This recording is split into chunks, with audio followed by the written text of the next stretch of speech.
कहानी की शुरुआत स्कॉटलैंड से होती है, जहां हमें एक अमेरिकन टूरिस्ट कपल को दिखाया जाता है, जो एक मॉन्स्टर की फोटो को देखकर उसे नकली बताते हैं। वहीं पर एक बूढ़ा आदमी होता है, जो उनसे कहता है कि तुमने सही कहा, ये एक फेक मॉन्स्टर की फोटो है। मैं तुम्हें असली मॉन्स्टर की कहानी सुनाता हूँ। अब वो बूढ़ा आदमी उनको कहानी सुनाने लगता है। वो बताता है कि ये कहानी सन 1939 की है, जब वर्ल्ड वॉर 2 चल रहा था। वहीं पर एक बच्चा होता है, जिसका नाम एंगस होता है। एंगस अपनी मोम और अपनी बहन के साथ रहता था। उसके पिता जो वर्ल्ड वॉर 2 में गए थे, जिसके बाद वो अभी तक वापस लौट कर नहीं आए। एंगस को समुद्र के पानी से बहुत डर लगता था, इसलिए वो कभी समुद्र में नहीं जाता था। एक दिन एंगस को समुद्र किनारे एक एग मिलता है, और वो उस एग को उठाकर अपने घर ले आता है, जहाँ उसके घर के पास उसका स्टोर रूम होता है। वो उस एग को उस स्टोर रूम में ले जाता है और उसके ऊपर से मिट्टी हटाने लगता है। तभी उसकी मोम उसे आवाज लगाती है, इसलिए वो उस एग को वहीं छोड़कर अपनी मोम के पास चला जाता है। एंगस के वहां जाते ही वो एग अपने आप हिलने लगता है। अब रात को बहुत तेज बारिश हो रही थी, और एंगस अपने रूम में सो रहा था। तभी उसे कुछ आवाज आती है, जो आवाज उसी स्टोर रूम में से आ रही थी, जहाँ पर वो एग रखा था। एंगस भागते हुए वहां पर जाता है, लेकिन वहां पर उसे कुछ नहीं दिखाई देता। बस वो एग जमीन पर टूटा हुआ होता है। तभी उसे कुछ आवाज आती है, और वो जब जाकर देखता है तो वहां पर एक क्रीचर होता है, जो उसी अंडे से निकला था, जिसे एंगस लेकर आया था।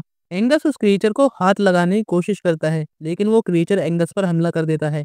एंगस को लगता है कि शायद इसे भूख लगी होगी, इसलिए वो भागकर सीधा किचन में जाता है और वहां से एक आलू लेकर आता है, और उस आलू को उस क्रीचर को खिला देता है। एंगस देखता है कि उस क्रीचर को चोट भी लगी है, इसलिए वो उसकी चोट पर बैंडेज लगा देता है, और तभी उसकी मॉम बुला लेती है। अब अगली सुबह एंगस बहुत सारे आर्मी ट्रक्स को देखता है, जो यहाँ समुद्र पर नजर रखने आए होते हैं, ताकि जर्मन सेना समुद्र के जरिए इनके देश में एंटर न कर जाए। दरअसल जंगी माहौल में ये सब आम बात होती है। आर्मी वाले कहीं पर भी, किसी भी जगह और किसी के भी घर पर रुक सकते हैं, इसलिए ये अब एंगस के घर पर रुकेंगे। एंगस जब अपनी वर्कशॉप में जाता है, तो वो देखता है कि सारा सामान इधर-उधर पड़ा है। दरअसल वो क्रीचर बहुत भूखा था, इसलिए एंगस उसके लिए खाना लेने जाता है, लेकिन हर तरफ आर्मी वाले होते हैं, जिसकी वजह से उसे खाना नहीं मिलता। इसलिए वो कचरे का डिब्बा उठाकर उस क्रीचर के सामने रख देता है, और वो क्रीचर उसके अंदर से सारी खाने की चीज को खा लेता है। और अब एंगस उसका नाम क्रूसो रखता है।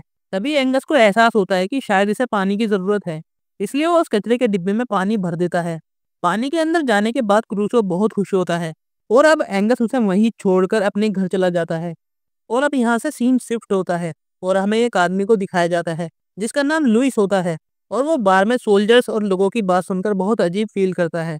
अब इधर हम एंगस की मोम को देखते हैं, जो उसी वर्कशॉप में जाती है, जहाँ पर उसे हर चीज बिखरी हुई मिलती है। तभी वहां पर वो आदमी आता है, जिसका नाम लुइस होता है। दरअसल लुइस को यहाँ एंगस की मोम की हेल्प करने के लिए ही भेजा है। अब एंगस की मोम उसे वर्कशॉप साफ करने में काम देती है, और साथ ही वो लुइस से कहती है कि मुझे लगता है कि एंगस ने यहाँ पर एक पेट पाल रखा है, और उसे पेट पालने की बिल्कुल इजाजत नहीं है। और वो कहती है कि अगर तुम्हें कोई पेट मिले, तो तुम उसे बाहर निकाल देना। एंगस जब लुइस को उस कचरे के डिब्बे को खाली करता हुआ देखता है, तो उसके अंदर क्रूसो नहीं होता। फिर वो लुइस को अपनी वर्कशॉप से निकलने के लिए कहता है, मगर लुइस तो उसे ही डांट कर वहां से निकाल देता है। हालांकि एंगस अपने क्रूसो को ढूंढने की कोशिश करता है, लेकिन क्रूसो उसे कहीं भी नहीं मिलता। वहीं हमें क्रूसो को दिखाया जाता है, जो अब साइज में थोड़ा बड़ा हो चुका है, और वो अपने दोस्त एंगस को ढूंढने के लिए घर के अंदर आ जाता है, जहाँ उस पर एक डॉग हमला कर देता है। लेकिन क्रूसो किसी तरह से उस डॉग से बचकर वहां से निकल जाता है। तभी उसे बाथरूम में से पानी गिरने की आवाज आती है, और क्रूसो बाथरूम के अंदर बाथटब में चला जाता है। और तभी बाथरूम के अंदर एंगस की बहन आ जाती है, और वो क्रूसो को देखकर बहुत डर जाती है। उधर चिल्लाने की आवाज सुनकर एंगस सीधा उसके पास आता है, और वो वहां पर क्रूसो को देखता है, जो पहले से साइज में बड़ा हो चुका है। अब वो अपनी बहन को बताता है कि तुम इसके बारे में किसी को मत बताना, और अगर इसके बारे में हमारी मोम को पता चल गया तो वो इसे बाहर निकाल देंगी। पहले तो उसकी बहन मना करती है, लेकिन फिर मान जाती है। तभी वहां पर लुइस बाथरूम के पाइप को ठीक करने के लिए आ जाता है। एंगस और उसकी बहन बहुत कोशिश करते हैं कि लुइस अंदर ना आ जाए, लेकिन आखिरकार उन्हें दरवाजे को खोलना पड़ता है। बाथरूम में आने के बाद लुइस क्रूसो को देखता है, और वो डर जाता है। अब एंगस और उसकी बहन को क्रूसो को टच करता हुआ देख लुइस भी उसे टच करने की कोशिश करता है, लेकिन क्रूसो उस पर हमला कर देता है। अब लुइस उन्हें बताता है कि ये एक वाटर हॉर्स है, जो बहुत ही कम पाया जाता है, और ऐसा माना जाता है कि एक बार में ये एक ही वाटर हॉर्स पूरी दुनिया में पाया जाता है। और मरने से पहले ये वाटर हॉर्स एक अंडा देते हैं, जिसमें से दूसरा वाटर हॉर्स निकलता है। और जब लुइस इन्हें ये बता ही रहा होता है, तभी वहां पर एंगस की मोम आ जाती है।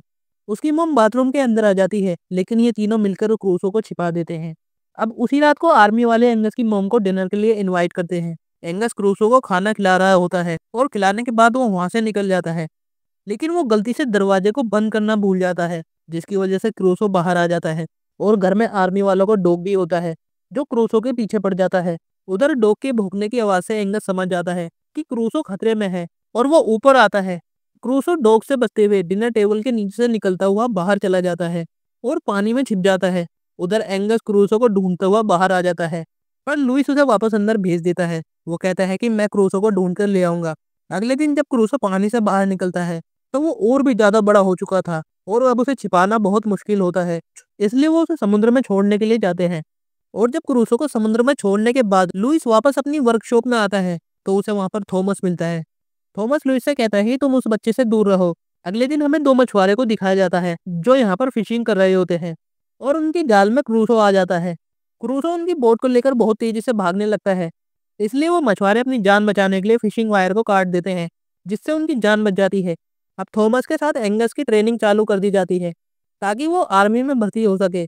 एक दिन थॉमस से बचते हुए एंगस क्रूसो से मिलने के लिए चला जाता है और उसे आवाज मारने लगता है, मगर क्रूसो उसे कहीं नहीं दिखाई देता। अब वो हिम्मत जुटाकर पानी में बोट लेकर चला जाता है जहाँ उसके सर के ऊपर कुछ पानी गिरता है। एंगस पीछे मुड़कर देखता है तो पीछे क्रूसो होता है। वो देखता है कि क्रूसो अब बहुत बड़ा हो चुका है। अब क्रूसो एंगस की पीठ पर बैठकर एक शानदार वाटर राइड करता है। वापसी के टाइम उन्हें एक सोल्जर देख लेता है। अब क्रूसो अपने घर आकर क्रिस्टी और लुइस को सब कुछ बताता है। अपने बच्चों को इतना खुश देखकर एना बहुत खुश होती है। अब लुइस एना को अपनी सच्चाई बताता है। फिर अगले दिन थॉमस एना और उसके परिवार को अपना काम दिखाने के लिए जाता है और वो पानी में हमला करने लगता है। एंगस ये देखकर क्रूसो के लिए बहुत परेशान हो जाता है, इसलिए वो थॉमस को रोकने की कोशिश करता है, मगर थॉमस उसे डांट कर भगा देता है। ये देखकर एना थॉमस से नाराज होकर एंगस को वहां से ले जाती है और घर में बंद कर देती है। एंगस की बहन रात में छिपकर एंगस को खोल देती है और एंगस क्रूसो से मिलने के लिए सी के पास आ जाता है और क्रूसो को आवाज लगाने लगता है। वहां पर क्रूसो तो आता है, लेकिन वो हमले की वजह से बहुत डरा हुआ होता है, इसलिए वो एंगस पर भी हमला कर देता है। अब रात को आर्मी वाले बोट को लेकर पानी में जाते हैं और क्रूसो उन पर हमला कर देता है। क्रूसो गुस्से में आकर उनकी बोट को पलट देता है और मारने ही वाला होता है, तभी वहां पर एंगस आ जाता है। उधर ऑफिसर के इन्फॉर्म करने पर थॉमस को लगता है कि जर्मन ने हमला कर दिया, इसलिए वो सभी आर्मी वालों को हमला करने का ऑर्डर दे देता है। एना और थॉमस एंगस को कमरे में ना पाकर सी के पास पहुंच जाते हैं, जहां पर एंगस को तैरना नहीं आता और वो डूबने लगता है। तो क्रूसो आर्मी वाले को छोड़कर एंगस को बचाकर पानी से बाहर ले आता है। एंगस के होश में आने पर लुइस और क्रूसो बहुत खुश होते हैं। उधर थॉमस और एना भी वहां पर पहुंच जाते हैं। लुइस उन दोनों को सब कुछ बताता है, पर एना उसकी बात पर यकीन नहीं करती। तभी क्रूसो उसके सामने आता है। दूसरी तरफ आर्मी वाले उस पर फायर करने लगते हैं, इसलिए एंगस क्रूसो को लेकर सी में चला जाता है और एना उसे रोकने के लिए बोट से पीछा करती है, पर जाल होने की वजह से वो आगे नहीं जा पाते। अब एंगस क्रूसो को बाय बोलता है और बोट पर वापिस आ जाता है। इसके बाद क्रूसो जाल को तोड़कर वहां से चला जाता है और वो बूढ़ा आदमी कहता है कि उस दिन के बाद क्रूसो को किसी ने नहीं देखा। वो बूढ़ा आदमी और कोई नहीं बल्कि एंगस होता है। फिर हम देखते हैं कि एक लड़के को बीच पर वही एग मिलता है और यहीं पर मूवी खत्म हो जाती है। आई होप आपको ये वीडियो अच्छी लगी होगी।